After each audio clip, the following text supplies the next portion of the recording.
C'est pour moi un grand plaisir de prendre la parole devant vous pour ouvrir cet atelier portant sur le thème « Vers plus de transparence, participation et redevabilité en Afrique ».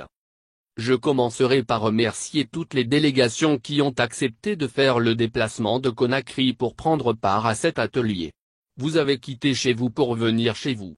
Nous sommes heureux et honorés de vous accueillir sur cette terre africaine de Guinée. Mesdames, Messieurs, distingués invités.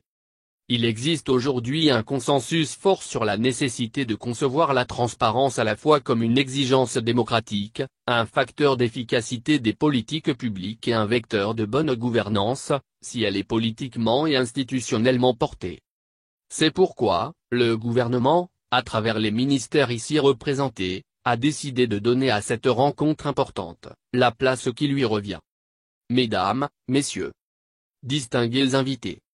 Aujourd'hui, les réformes législatives et administratives ont érigé la transparence en principe fondamental de l'action publique. Cette évolution logique suit en réalité l'aspiration de nos populations. En effet, les citoyens guinéens, à l'image des citoyens des pays ici représentés et d'ailleurs, sont désireux de participer davantage aux décisions publiques et au fonctionnement des pouvoirs publics. Ils attendent de jouir pleinement des bénéfices du budget de l'État, leur budget.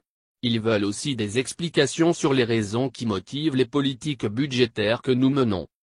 C'est pourquoi, ils tolèrent de moins en moins l'opacité et le secret dans la gouvernance publique, qu'ils perçoivent comme le reflet d'une mauvaise gouvernance. Mesdames, Messieurs, distingués invités. C'est convaincu de cela que les autorités guinéennes, sous l'impulsion du président Alpha Condé, se sont inscrites depuis 2010 dans la perspective d'un budget ouvert et participatif. Des mesures concrètes ont été prises, particulièrement depuis 2016 pour aligner la Guinée sur les standards internationaux. Parmi ces mesures, vous me permettrez de citer. Moins la mise en œuvre effective du compte unique du Trésor. Moins l'instauration d'une nouvelle nomenclature budgétaire bâtie sur les standards internationaux dont les classifications facilitent la compréhension des agrégats budgétaires et des politiques publiques. Moins la présentation du budget national en un document unique, accompagné des annexes pertinentes.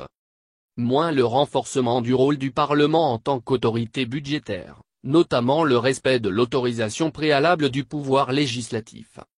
Moins la transparence dans le mode de transfert des subventions vers les collectivités locales. Moins la publication des transferts de ressources effectués au profit des collectivités. Moins la production régulière des états d'exécution et de suivi budgétaire. Moins l'organisation de débats d'orientation budgétaire à l'Assemblée nationale, ouverts au secteur privé et à la société civile. Moins enfin les comptes rendus des activités des ministres et du gouvernement qui sont accessibles sur les sites du gouvernement et autres réseaux sociaux. Mesdames, Messieurs, distingués invités. Les quelques mesures que je viens de citer montrent que l'engagement de la Guinée en faveur de la transparence dans l'exécution du budget national est réel. Vous me permettrez de rappeler fièrement que notre pays est aussi moins membre de l'initiative pour la transparence de l'industrie extractive, ici. Ce qui implique les communautés locales dans la gestion systématique et transparente de nos ressources minières. Moins membre de l'initiative pour la transparence dans le domaine de la pêche, FITI.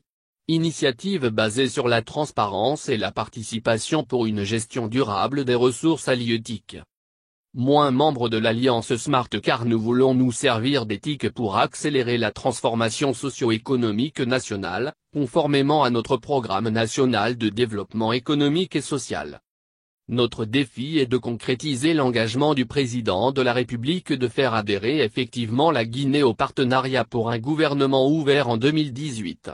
Pour ce faire, nous envisageons renforcer l'ouverture des données publiques, la responsabilité et la redevabilité en matière de gestion de finances publiques, ainsi que la participation de nos concitoyens à l'élaboration et à l'évaluation des politiques publiques.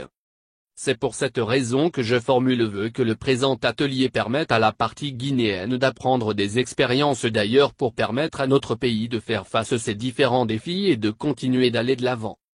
Le gouvernement est déterminé à poursuivre les réformes des finances publiques afin de renforcer davantage la citoyenneté du budget et permettre à nos populations de se reconnaître dans les politiques publiques que nous conduisons. Mesdames, Messieurs, distingués invités, vous me permettrez de terminer mon propos en exprimant toute ma reconnaissance au président de la République, le professeur Alpha Condé, pour son engagement personnel dans la réforme de nos finances publiques et pour sa volonté d'inscrire notre pays dans le peloton des nations partisanes pour un gouvernement ouvert. J'adresse également mes remerciements à l'ensemble de nos partenaires de travail en matière budgétaire, l'Assemblée nationale, la Cour des comptes, la société civile. Un grand merci à l'ensemble des cadres du ministère du Budget pour l'immense travail abattu dans la préparation de cet atelier. Je voudrais encore une fois, au nom du président de la République, du peuple et du gouvernement, souhaiter à toutes les délégations présentes un bon séjour de travail à Conakry. C'est par ces mots que je déclare ouvert l'atelier sur la transparence budgétaire sur le thème vers plus de transparence, participation et redevabilité en Afrique. Dieu bénisse la Guinée et les Guinéens.